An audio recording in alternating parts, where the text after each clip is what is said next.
This story is titled, I Am Angry My Tax Refund Paid Off My Husband's Child Support. There's a feeling of excitement that comes with tax season.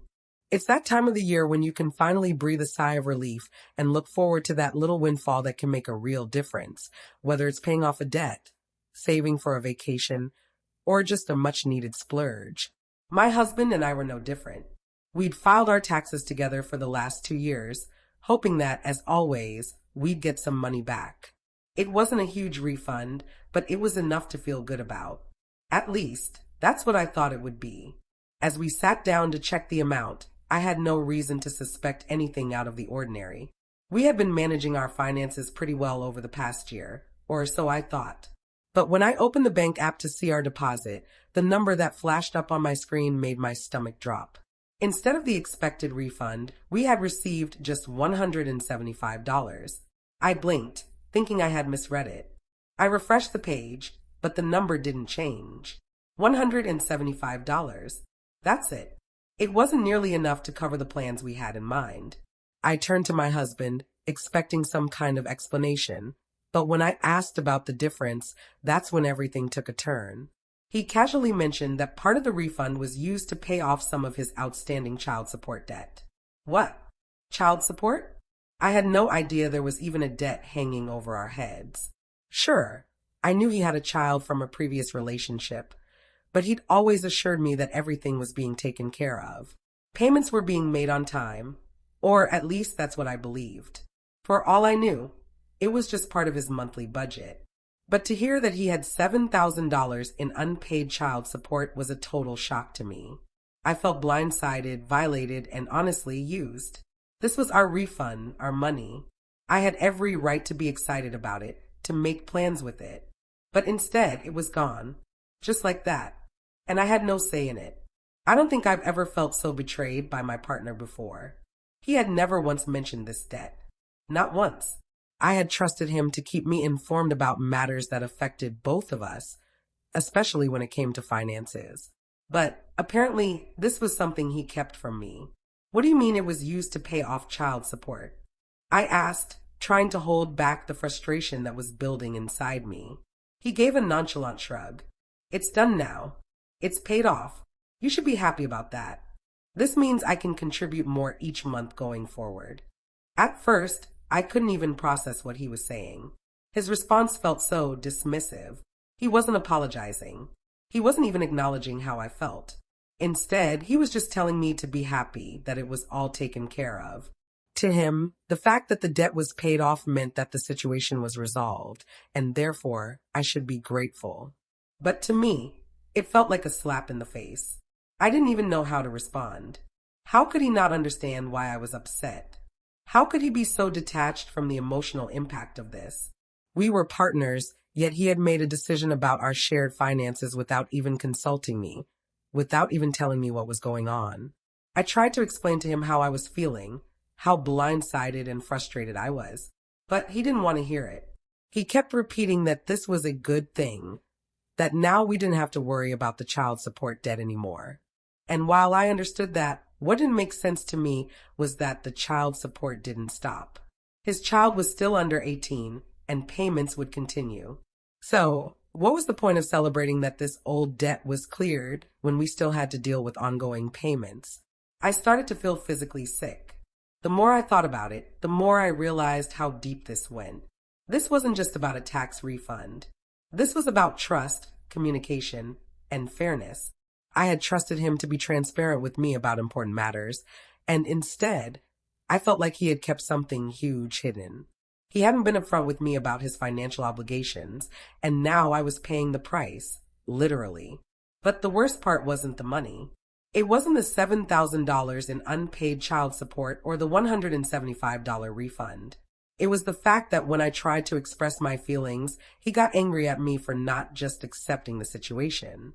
He actually became frustrated with me for not being grateful that the debt was paid off. It was as if my feelings didn't even matter. It was as if I should just shut up and be happy that the problem was solved.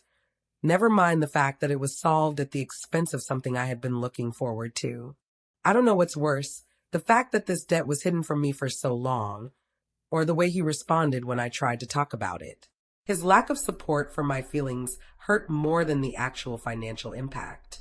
It felt like he was telling me that my emotions were irrelevant, that I should just accept whatever happened without question. I felt utterly alone in my frustration.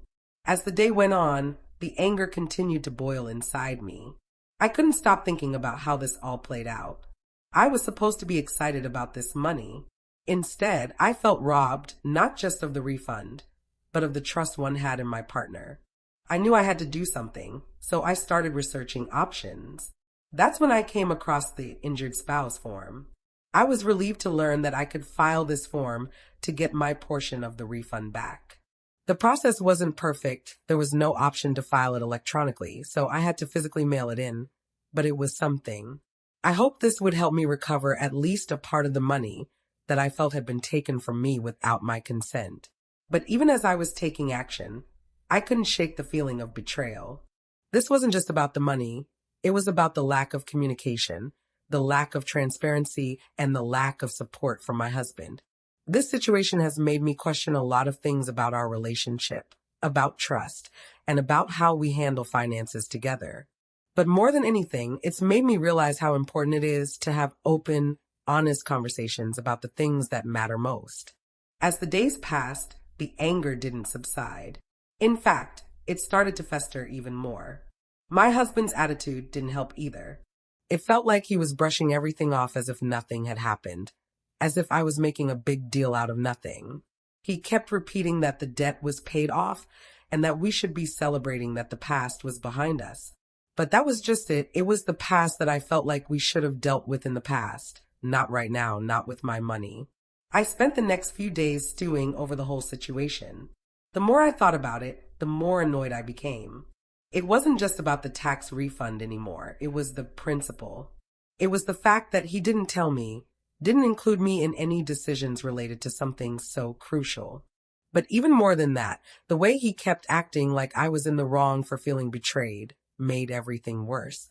One night, after dinner, I brought it up again. I was hoping this time we could have an adult conversation about it, but as usual, it went nowhere. I just don't understand why you didn't tell me about this, I started. You know this is important. It's not just some random bill. It's child support. And now we've got no money to show for it. He rolled his eyes. I already told you it's all cleared up. You should be happy, not complaining. The child support is paid off, and I'm going to be able to contribute more next month. Why can't you just accept that? I was livid, because we had plans. You're acting like this is no big deal. But you didn't even think to talk to me about it. You didn't consider what this would mean for us. Stop overreacting, he snapped. You always blow things out of proportion. It's over, it's done. Move on. It was like talking to a brick wall. I could feel the tension building between us, and no matter what I said, it felt like I was getting nowhere. He wasn't hearing me, and I wasn't hearing him. It felt like we were stuck in a loop, spinning our wheels. A few more days went by, and the situation just felt more and more suffocating. I kept asking myself, how did it even get to this point? Why didn't he just tell me earlier? Why didn't he give me the chance to weigh in? This wasn't just a financial issue, it was a trust issue, a relationship issue. But then, just when I thought things couldn't get worse, I discovered something else. I was going through some old paperwork when I found a letter, one I had never seen before. It was from his ex-wife, and it was dated about a year ago. The letter was about unpaid child support, and it was not a small amount. I felt like I'd been punched in the gut. So he knew about this. He knew that there was this massive backlog of payments, and he still hadn't told me. It wasn't like the debt just showed up randomly. He had been aware of it, and for whatever reason, he decided to handle it on his own, without including me in the conversation. I felt betrayed all over again. This wasn't just about the child support. It was about the fact that he was keeping secrets from me. It was about the fact that we were supposed to be partners, but he was acting like I wasn't even part of the equation when it came to big decisions like this. I confronted him again the next morning, this time with the letter in hand. I felt like I had enough ammunition to really make him understand how upset I was. But, of course, that didn't happen. Where did you get that? He asked, his voice sharp. I found it, I said, holding it up. Why didn't you tell me about this? You knew about it last year, and you still didn't mention it. He looked guilty for a split second, but then quickly recovered. It's not a big deal. I didn't want to stress you out. I figured we'd deal with it when it came up. And now it's paid off. So what's the problem? The problem, I said slowly, is that you've been hiding this from me. This is a big deal, and it affects both of us. We're supposed to be a team, but you're handling things on your own without telling me anything. I was trying to protect you, he shot back. I didn't want you to worry about it. I knew you'd get upset, and I didn't want that. I couldn't believe what I was hearing. Protect me? By keeping secrets? By making decisions on your own without even telling me? You don't get to protect me by hiding things from me. That's not how this works. His face reddened, and I could see the frustration building in his eyes. I don't need this right now. You're making it worse. You're just angry about the money, and I'm tired of having the same argument over and over again. It felt like I was hitting a brick wall. Everything I said was being twisted into something else. My anger wasn't about the money, at least not entirely. It was about the fact that I couldn't trust him. It was about the fact that once again, I felt like I was being left out of decisions that directly impacted us both. I'm not just angry about the money, I said, my voice shaking. I'm angry because you didn't trust me. I'm angry because you made decisions about our finances without even consulting me. I'm angry because this isn't just about a tax refund, it's about trust, and right now, I don't feel like I can trust you. We sat there in silence for a few moments, the tension thick in the air. He didn't say anything, and I didn't know what else to say. I was exhausted, emotionally drained. It felt like every conversation we had just made the situation worse. And then, just when I thought things couldn't get more frustrating, he dropped a bombshell. You know, he said quietly, if you really feel that strongly about it, maybe we should consider filing separately next year. The words hung in the air, and for a split second, I didn't know if I should laugh or cry. So, now, after everything, he was suggesting we file separately next year? Was he really implying that this was my fault? That my feelings about the situation were somehow enough of a reason to change how we file taxes in the future? I didn't respond immediately, but in that moment, I realized something important. The problem wasn't just the child support. It wasn't just the tax refund. The problem was that we were speaking completely different languages when it came to communication, finances, and trust. And I wasn't sure how to fix it.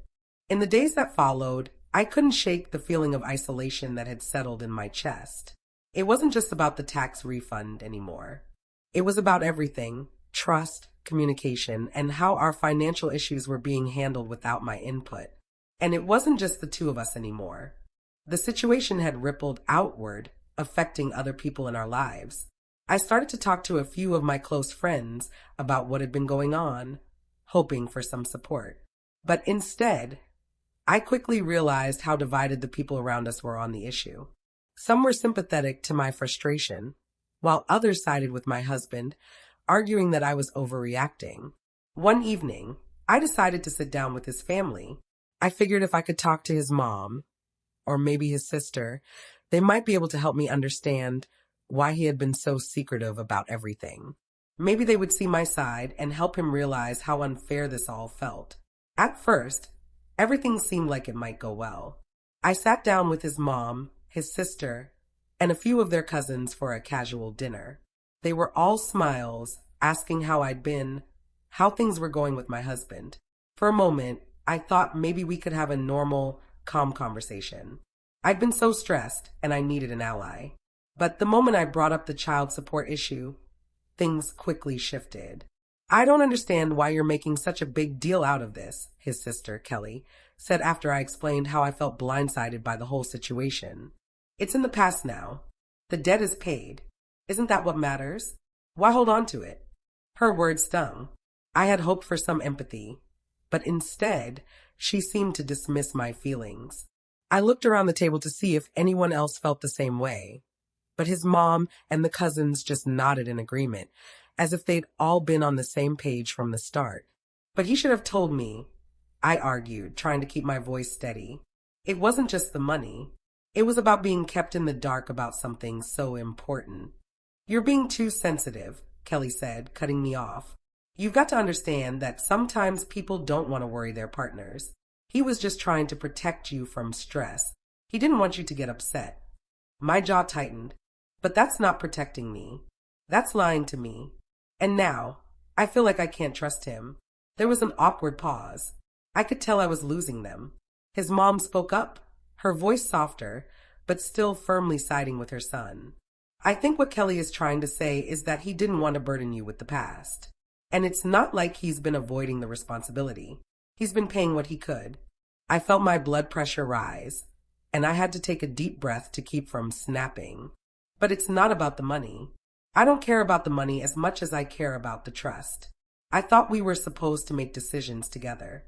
And now I feel like everything's been done behind my back. One of the cousins, a younger guy named Ben, finally spoke up.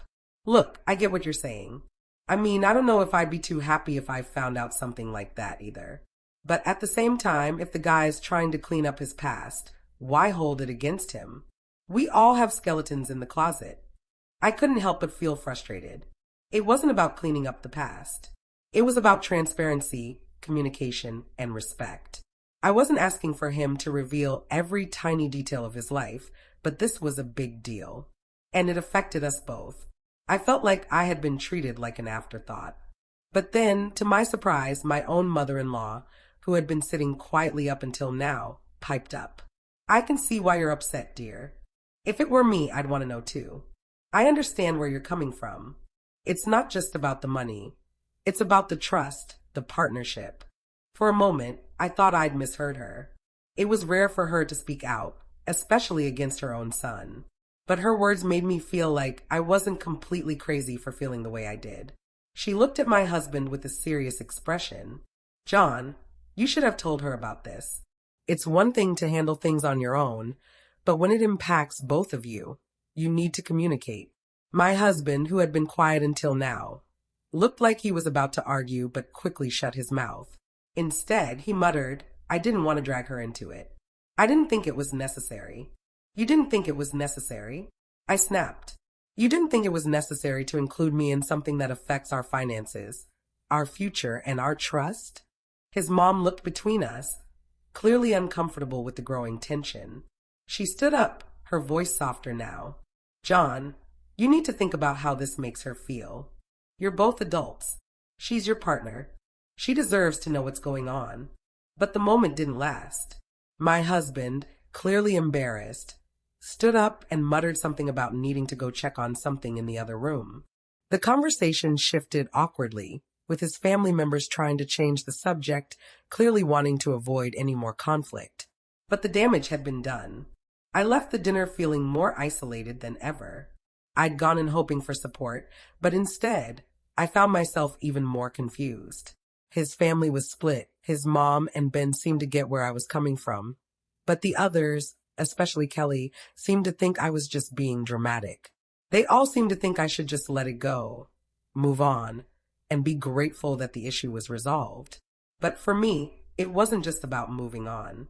It was about the fact that my husband didn't seem to understand how deeply this had affected me. And the more I spoke to his family, the more I realized just how much he had been hiding, not just from me, but from all of us. This wasn't just about money. It was about the way he had kept secrets, about how he wasn't willing to be open and honest with me. I wasn't sure where to go from here, but I knew one thing for sure. I wasn't going to be able to just move on. Not yet, not without a real conversation. And if that meant stepping back from the people who didn't support me, then that was what I'd have to do. The days that followed felt like a weight I couldn't shake off, no matter how hard I tried. My husband and I had barely spoken since that tense dinner with his family. The silence between us was deafening. I couldn't just move on the way he seemed to want me to. Every time I tried to brush it off, my mind would circle back to the fact that he hadn't told me about the unpaid child support, that he had made decisions about our money without consulting me, and that he had lied to me, kept me in the dark. I felt more and more like I was losing myself in this relationship, like I had been pushed aside in favor of keeping his secrets hidden. But it wasn't just the financial deception, it was the emotional betrayal. When someone keeps secrets from you, it erodes trust in ways that money can never make up for. My trust in him was broken, and no matter how many times he apologized or tried to tell me I was overreacting, I couldn't undo what had been done. I began to feel an overwhelming urge to get away from the situation. I wasn't sure if it was the right thing to do, but I knew I couldn't live with this tension anymore. I spent hours thinking about what my next move should be. Maybe some time apart would help us both clear our heads. But even as I considered that, I realized that it wasn't just a fight we could get past easily. This was a fundamental breakdown in our relationship, a moment that showed us both the deep cracks that had been hidden under the surface. One morning, I made the decision. I sat down with my husband and in a calm but firm voice, told him that I needed space. I told him that I needed to figure out if I could continue in a relationship where trust had been shattered so thoroughly. It wasn't a decision I made lightly, but it was one I felt I had no choice but to make. He was quiet, his face a mixture of confusion and hurt. "You're really going to do this? Just like that?" His voice was low, barely above a whisper. "After everything we've been through." I looked at him, trying to steady my emotions. I didn't want it to come to this, but I can't ignore how I feel anymore. I can't live like this, constantly wondering what else you're hiding from me. The child support, the secrets, it's not just about the money. It's about respect. And right now, I don't feel respected. He didn't say anything after that, just stared at me for a long moment, his face etched with frustration and sadness. But I couldn't back down. Not anymore. I had spent too much time trying to convince myself that things would get better if I just ignored the little things. But the little things had grown into a mountain, and I couldn't climb it anymore. The next few weeks were painful. Every conversation with him felt like we were speaking different languages. He apologized over and over, asking me to forgive him, telling me he'd change. But the words felt empty. I'd heard them too many times before, and I had no reason to believe them anymore. The damage had been done, and no apology was going to fix that. I knew I had to make a bigger decision, one that would involve not just emotional separation, but financial separation as well. I started looking into the logistics of separation, how things would work if we decided to go our separate ways. I had never imagined myself in this position, but the more I thought about it, the clearer it became. I couldn't stay in a relationship where I felt so betrayed. I spoke with a lawyer to understand my options. Divorce or separation wasn't something I wanted, but it was starting to feel like a reality I couldn't escape. As painful as it was, I needed to protect myself, emotionally and financially. The thought of walking away from everything I had invested in this relationship was heartbreaking. There were so many memories, so many hopes and dreams wrapped up in what I thought was a solid partnership. But the reality was that, in the end, it wasn't just about the money or the child support debt.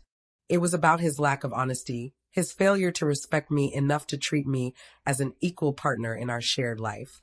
I found myself feeling a strange mix of emotions, grief, anger, confusion. But mostly, I felt a sense of relief. For the first time in weeks, I felt like I was doing something for me. I wasn't just stuck in a situation where I had to constantly swallow my feelings to keep the peace. I was standing up for myself, for my own well-being. It felt like a huge weight had been lifted off my shoulders, even though I was still heartbroken. But then, just when I thought the worst of it was over, came the financial fallout. Separating our finances was no simple task, and with the looming potential of a divorce, I had to figure out how to divide everything we had worked for. It was an excruciating process, trying to separate everything from the joint accounts to the debt we had accumulated over the years. The lawyer advised me to take steps to ensure that I wasn't left financially vulnerable, especially after everything that had happened with the unpaid child support. It felt like the last straw. My husband's carelessness about our finances had put us both in this situation. But now, I was going to have to bear the brunt of the consequences. The thought of having to rebuild my financial independence after everything we had built together felt daunting, but it was a reality I had to face. He begged me not to go through with it. He promised me things would change, that he'd be open and honest from now on. But I couldn't ignore the reality in front of me anymore. This wasn't just a series of mistakes. It was a pattern of behavior that had built up over time. And I was tired of being the one who always made excuses for him. So After weeks of painful reflection and difficult conversations, I made my final decision. I couldn't stay in this relationship. The emotional and financial costs were too high. I needed to separate, to reclaim my life, my peace of mind, and my future. The moment I signed the paperwork for our separation was one of the hardest moments of my life.